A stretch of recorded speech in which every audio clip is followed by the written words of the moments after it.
What's up, Patriots? Welcome back to the new school year. I'm Principal Bonham. I'm your principal. I've had really the pleasure of getting a chance to see many of you as you've come in through the course of the summer, whether it's through orientations, open house, and obviously the first day of school. So we are super excited for a brand new school year, and I can't wait to get rolling. And I want to take this opportunity just to talk to you a little bit about what a new school year looks like here at Albemarle High School. So 22-23, obviously a new year.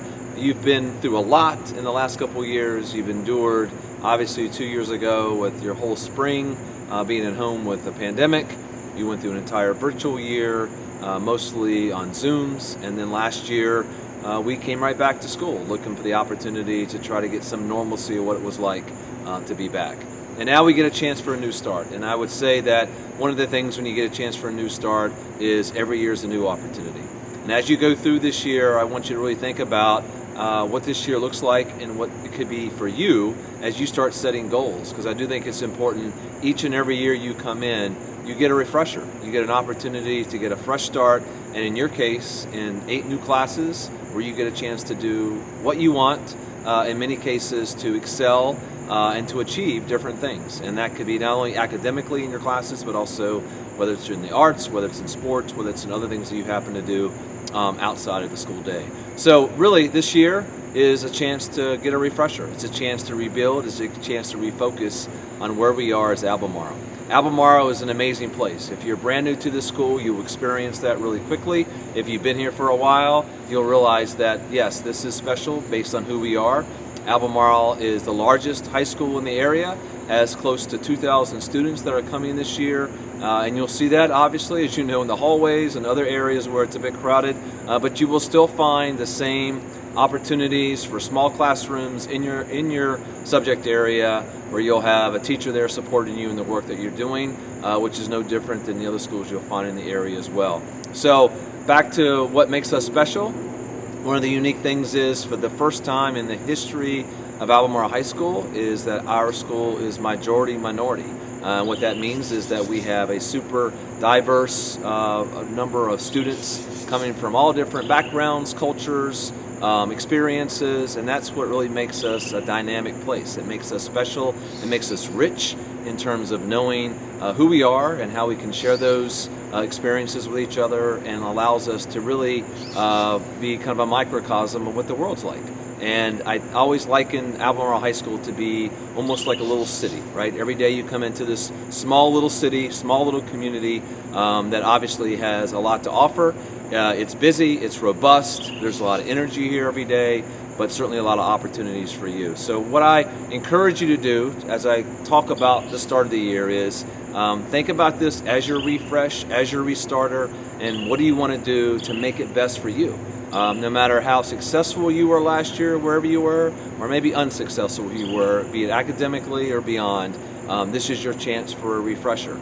And what you'll find as you come into this year is obviously changes that we're looking at in regards to some structural pieces. And all this is designed is to get back to the focus of why we are here. Our job is to prepare you the best we can by the time you graduate to have all those skills necessary to be super successful in your next venture. And in doing that, it's emotionally, it's social, it's mental, it's academically. We want to make sure that you are getting all that you need to continue to grow. And one of those areas we're going to really harp on and focus on this year is the classroom, is the instruction. It is the reason why our teachers are here. It is the thing they're experts in, and it is part of that really makes school what it is, right, in terms of what you learn and what you're preparing yourself for as you move forward. So the things that sometimes get in the way of that are, number one, attendance, not being here, not being present here physically in class, and oftentimes not being present even though you're here mentally in class. And attendance is something that, as you well know, is going to be a huge component of what we're monitoring this year. And we have to acknowledge the fact that coming off of a pandemic, when you really didn't have to go to classes virtually sometimes because we had asynchronous work, that's changed now. Last year was kind of a rolling start to come in, and there was a lot of people still not coming in because of COVID. This year is a different ball game. Attendance is required, attendance is expected, we want you to be here. That's the other part of it, right? Our teachers are working hard to make it engaging for you to be in the classroom, and we want you to be present while you're here. And obviously the attendance policy will support that. What do you need to know about attendance? Well, the bottom line is we want you to be in class. When you're not here, obviously you'll have parents or whomever call in and talk about you being excused from being in class. But if you miss too many classes, you can be denied credit. That's a different rule and procedure that hasn't been put into place. So in other words, whether it's excused by your parents or unexcused, if you miss up to 10 days, you could be denied credit even if you have an A in the class. So you have to be very mindful of being present in each one of your classes to make that count. So again, that's per class, it's not cumulative. In other words, if you miss 11 periods of ceramics, and some of those are excused and some of them are not, you could be denied credit in that particular class. Now, what happens if you get to a point where you've got 9, 10, 11 absences in the class? We will have purposeful buyback opportunities, which means you'll be able to come in Thursday afternoons or Saturday mornings and be able to buy back time. I know that's not a preference of what students want to do, but it is an option in order to make sure you stay below that number of 10. So everyone starts off at 0 because everyone's present to begin the school year. We just ask that you continue to monitor that and make sure you understand that you need to be here. And that would be the kind of number one goal, right, of what we want to do as a school. The more you're here, the more success you're going to have in the class. The other piece is the grading components. If you've been through the pandemic, obviously, and virtual learning, you know that we were given a lot of grace for grading and what that looked like as far as when you turn assignments in. Oftentimes, especially in the virtual world, you didn't turn assignments in until the end of the semester, and then even sometimes until the end of the year. Now you've got deadlines, right? Deadlines are not intended to be harmful or punitive. They're intended to be providing you structure, because that's what the world's about, right? And structure actually can help you, because structure actually keeps you organized a little bit better. If you've ever been in a situation where you have not turned things in because you didn't have to, and then all of a sudden you get to the deadline and you've got tons of stuff and you're pulling all-nighters to get it all in, that's as stressful and taxing on your mental health as it is to keep up with the stuff. So we want you to get in a routine of knowing academically you got a deadline, we want you to turn it in, and in turning it in, that's an important part about knowing the deadlines that are there. And obviously things will get turned in. They're going to have that 50 designation of being missing, and eventually after 2 weeks will turn into a 50. That's the grade in that particular topic or assignment that you're turning in. So teachers will explain more of that to you in your classes, but I think it's important for you to know that that's a big deal to keep up with your assignments. Obviously, if you have extenuating circumstances, we'll work through that. And the last part is about being present here, and not just in the class, but being present mentally. And one of the things that we know that's very distracting are cell phones, right? And here's a few examples of how cell phones and cell phone use perhaps maybe interferes with what we're trying to do in our little learning environment. Casket, no phase we go through is ever really lasting. Just change how you want as the moon's passing overhead. Yeah, there's more to come. It's not over yet. It's a new phase every time I go to bed. It's like Yoda said, do or do not. There is no try, and failure is the best teacher sometimes. So change shape, change positions in your sky, and when your time comes, absorb all the sunshine. Okay, that was lit. But that third bar, it was kind of mid, so I'm gonna need you to, tighten up that flow a little bit right there, okay? Does it sound good? Do you hear me? Hold on. Crafting the next.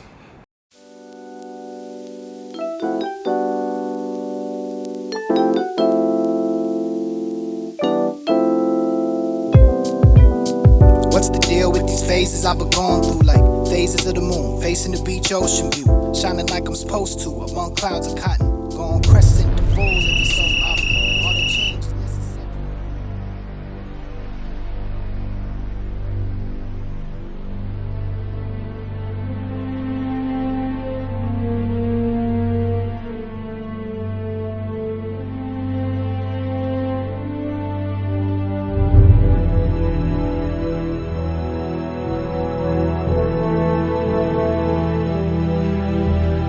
All right, fellas, listen up. I know it's 42 to nothing, but it's not too bad. all right? We got a lot of things going on that we can correct, okay? We got a lot of mistakes, a lot of errors, and right now you guys just don't look focused, all right? So what I need you guys to do in the second half is I need you to figure out a way to get it done, all right? Stick together, play hard, and act like this game matters to you. Act like it matters to you, because it matters to me. Are we gonna go out here? Are we gonna get better? Are we gonna fight to the end? Let's go!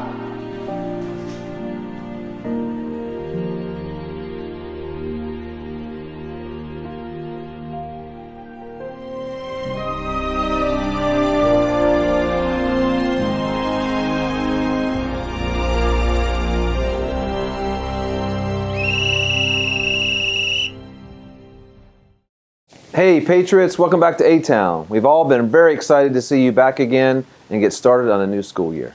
Over the next few days and weeks, you're going to be learning about the new cell phone policy and what to do during instructional time in class. This policy is going to be an adjustment for all of us, and for some of us, it might be a little bit more difficult than others. But your teachers and administrators are confident that the new policy will make this community a safer and better place to be. By putting your phones away, you will have deeper connections with your peers and with your teacher. You'll have a better classroom experience, no distractions, and you create a positive learning environment. It will take some getting used to, and you may need a few reminders early on. But we're asking each of you to do what you can to make the transition to this new approach as easy and as positive as it can be. We want you to be here. To be adventurous. To be inquisitive. To be positive. Most of all, we want you to be present.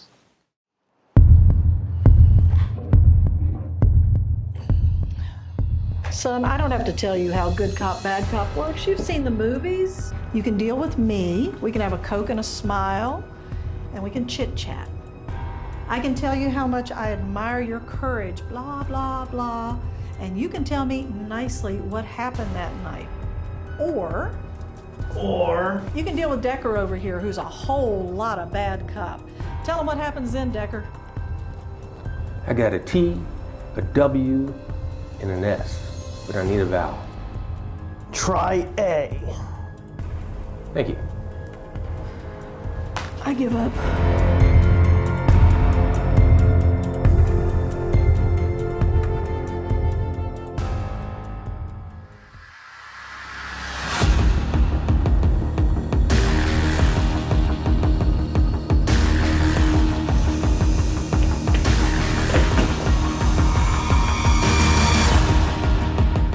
Mira, amigo, no tiene por qué ser así.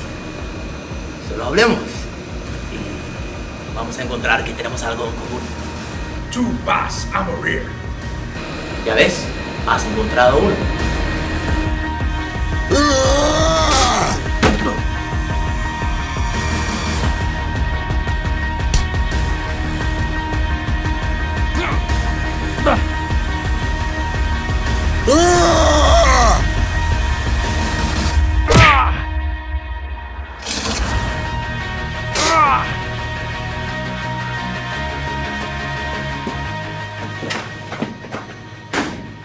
¡Holly!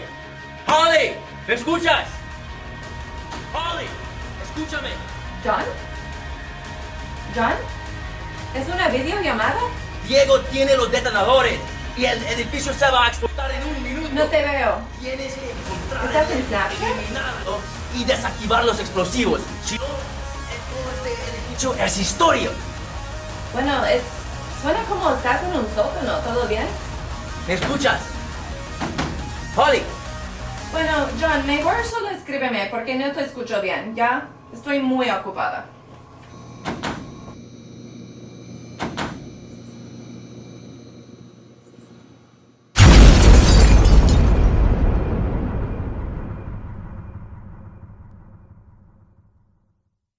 So thanks to Mr. P and our students and our staff for being creative and sharing a little bit about a little tongue-in-cheek and what the cell phone policy looks like, really to get you to think more about it, right, in the context of you being in school.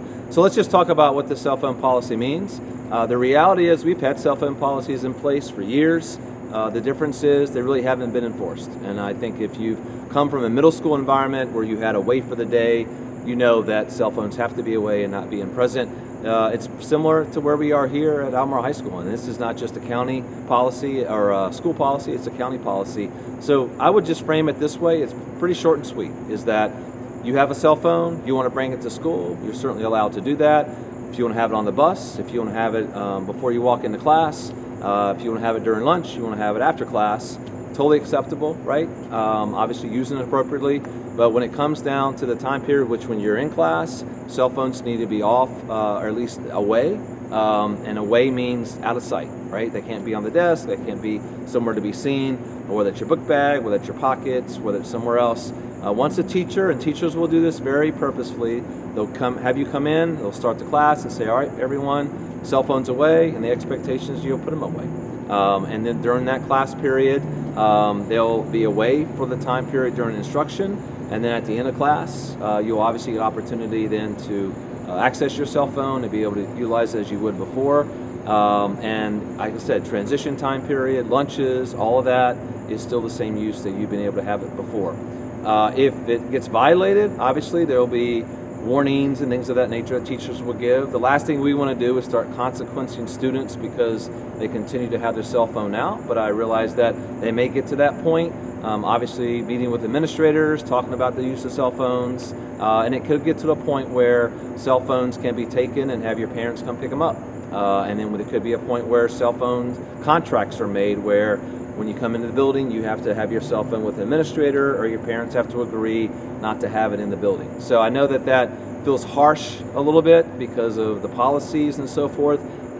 We still want to acknowledge the fact that a phone is a vital part of what you're connected to. That's why you're not asked to put it away in a locker somewhere or in your car or not bring it in. We're asked you just to put it away during the time it's important. And I think you just have to think about it this perspective is you go into a classroom, you got two different things. You got work and you got play, right? And the work part is where we got to focus in on in terms of why you're in the class. So that's learning your math, your history, whatever subject you're in.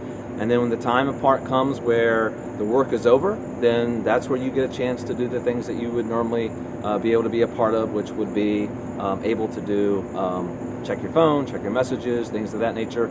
Obviously there are emergencies. Teachers will work with you on that. There's still ability to connect with you in the classroom, through the front office, things of that nature. The other areas I just want to be specific on, study hall does not have the same requirement because it's not instruction that goes on there in terms of the use, because people will ask that question. So those are obviously some changes that maybe feel a little different than what you've had in the past. I think in the end they will make the environment better. And our teachers are excited to have you back so they get a chance to really work with you and get away from that distractions and the things that don't make you present while you're here. So I'm going to stop talking about the boring stuff. That's the rules, because I know that's not what you're here for, but it is important for you to know what that looks like as we move forward. Periodically, we'll continue to talk to you through homeroom this week about just different things that are happening. But first and foremost, I just want to welcome you back. It's a great school. It has a great environment, and it's made better because of who you are and your presence being here. So excited to have you back. We'll see you in the hallways. Have a great rest of your first day, and let us know if we can help in any way. All right?